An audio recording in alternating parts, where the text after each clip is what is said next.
Hi and welcome to my channel. My name is Memo and I mainly draw things for a living. The Artist Starter Plan is a calendar I created to help you start learning how to draw if you're a complete beginner or get back into drawing if you haven't done it for a while. The plan goes from drawing simple lines and shapes in the first week, moving on to portrait, gesture, clothing, and full characters by the end of the 31 days. I recorded this as a series of live streams on Instagram, so unfortunately the format is portrait and there's some level of chit-chat throughout the videos. I hope you can still enjoy it, download the calendar for free, and start your own practice. It doesn't need to be the first day of the month to start, just pick day one and build up from there. Let's get started!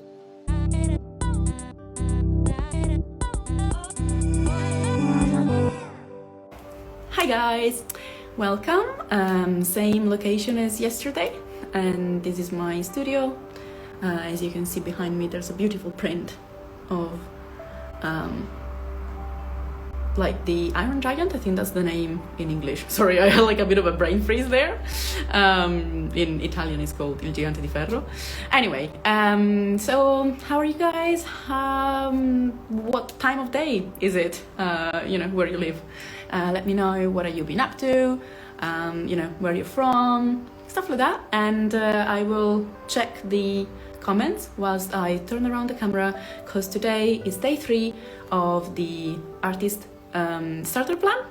Sorry, I spent the whole day with my kid and it's very intense because my partner just went climbing because it's his day off, and so like the whole day is like, wow, I'm like, I need to recalibrate and start thinking and talking like an adult again. 9 p.m. there, same as me. Hope you had a good day. But yeah, so today we are going to be drawing. Nice, Slovenia. I've never been. Should I go to Slovenia? Is there? I'm sure there's gonna be like loads of stuff to see. But yeah, so today we are doing shapes, like circles and triangles and squares. So I'm gonna do like 3 pages. Let's go.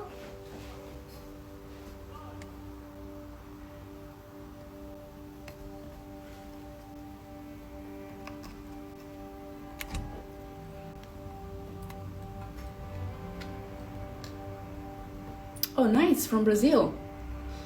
I've never been to Brazil either, nor Colombia. 5 p.m. in Rio, Brazil, I am assuming. 5 p.m. It's not even that much of a difference in terms of timing.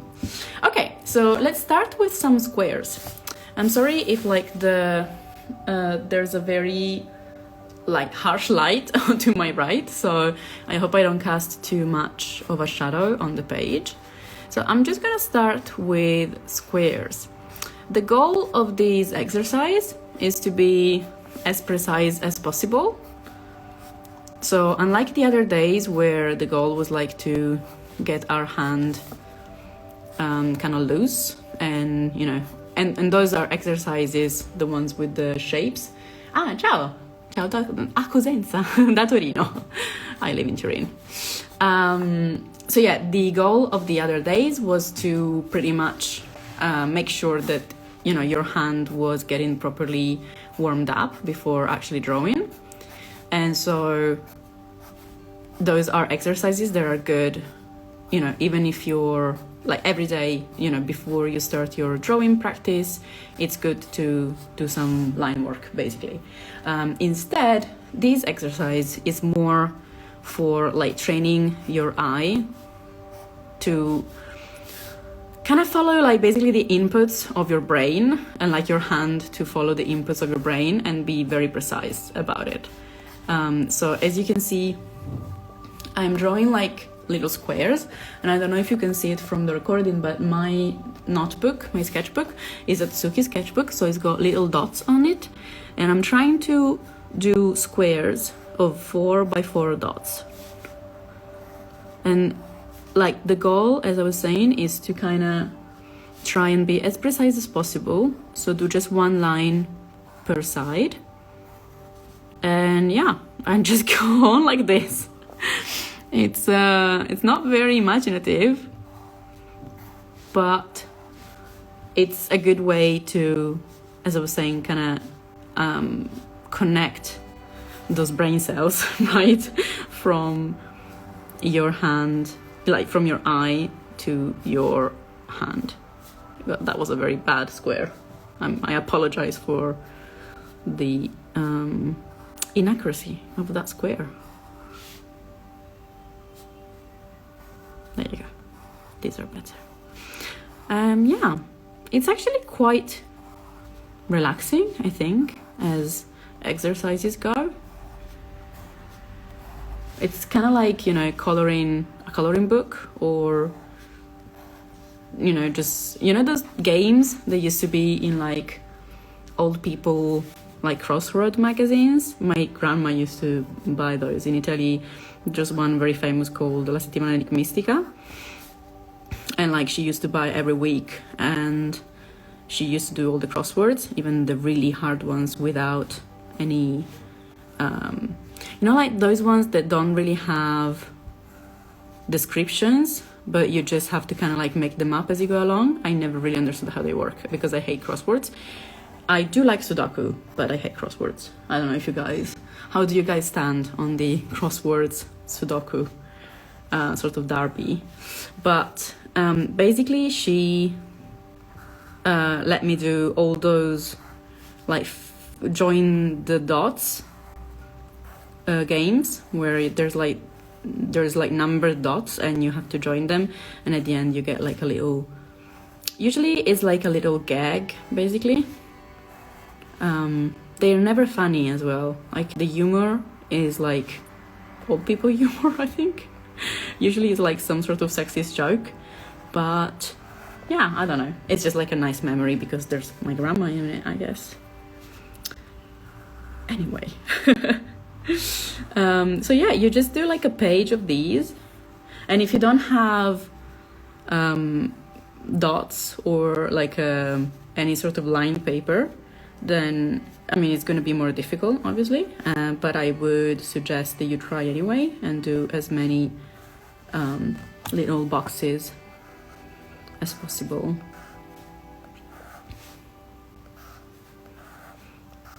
I'm curious to see if any of you guys are actually trying to keep up with this calendar, and if you are, please let me know, like here in the chat or in the comments.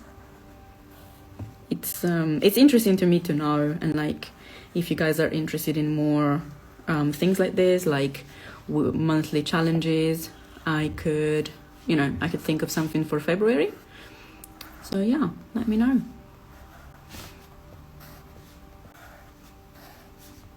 It's kind of fun for me anyway, so yeah. Anyway, okay, so I've done my squares for one page, and that's page 1, 5 minutes. So next page, we're gonna do some triangles.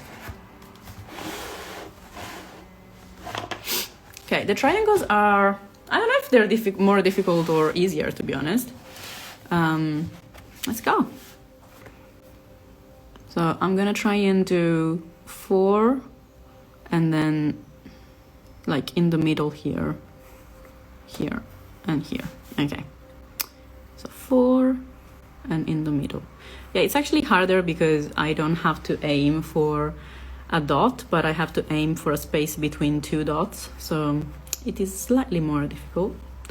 So for tomorrow I might try and get like a different lighting setup, because honestly it's it's kind of annoying me how contrasted it looks on my page because of the shadow that my hand is casting on the page.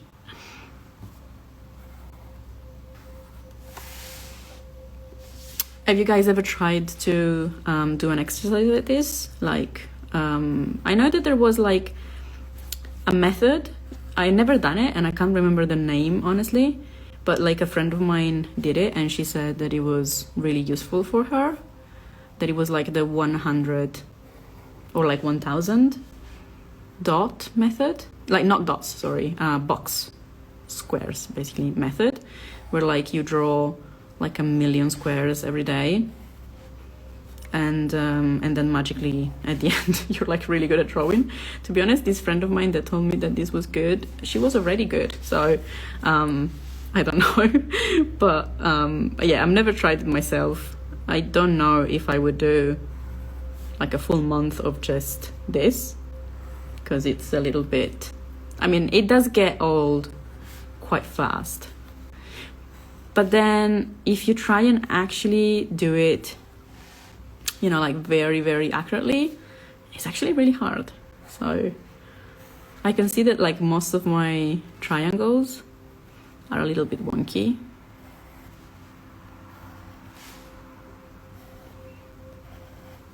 So I might, because this is like quite easy, for tomorrow, I might change the schedule slightly. And instead of doing another day of just circles and squares and triangles, I might do already perspective, since perspective is a bit more challenging, and I think a lot of people find it, yeah, a little bit, I mean, I myself find it who am I kidding? I used to hate doing perspective, and honestly, I still hate it. Like, I have tried so hard to find ways to cheat at perspective. My whole career as an artist is based on not knowing how to do proper perspective in my environments, and just kind of cheating my way through it by using like really big objects in the foregrounds that kind of block partly the way the view of the background. That's my favorite trick. Also kind of cheating by putting also very big characters in the foreground.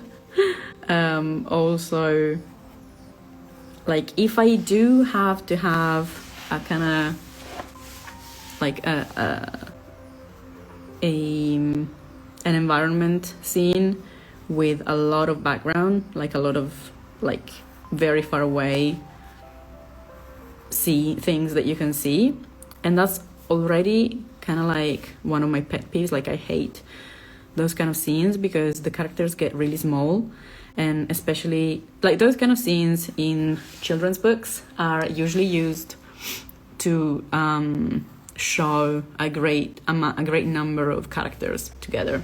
So for example, in some of the books that I worked on this year, one was a graphic novel about Billie Jean King, the tennis player, the one from the Battle of the Sexes. And so it was just like a graphic novel about her life, basically. And yeah, like there were some scenes where we had to show the full stadium, or at least like a good part of the stadium, and like people cheering for her and stuff.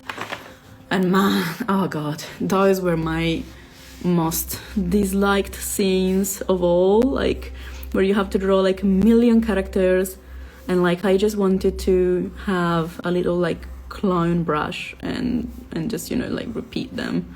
And of course, I mean, you can cheat a little bit, especially if you have to draw like hundreds of people, and you can, like, I cheated by creating maybe like 15 like in clusters, and then I would duplicate those layers and, you know, paste them back in. But the problem is that you can't just like, these ones are going to be smaller because otherwise they don't fit in the page. You can't, like, you have to color them differently, because otherwise it's obvious at a glance that all of the stadium is just made up of the same like 4 people wearing the same shirts. So yeah, okay, this page took me probably like 5 minutes as well. Okay, next page, circles. Yeah. What was I saying? Oh yeah, so those scenes, terrible for me. I really dislike her. I really dislike them. Okay, so circles are hard. I'm trying to roughly put like circles inside the same sort of like 4 dots as before, like I did for the squares, but inside, like in a way that is a little bit less sort of mathematical, but I'm just kind of like eyeballing it. And yeah, so perspective. Terrible, but necessary. Also a great finding of Renaissance.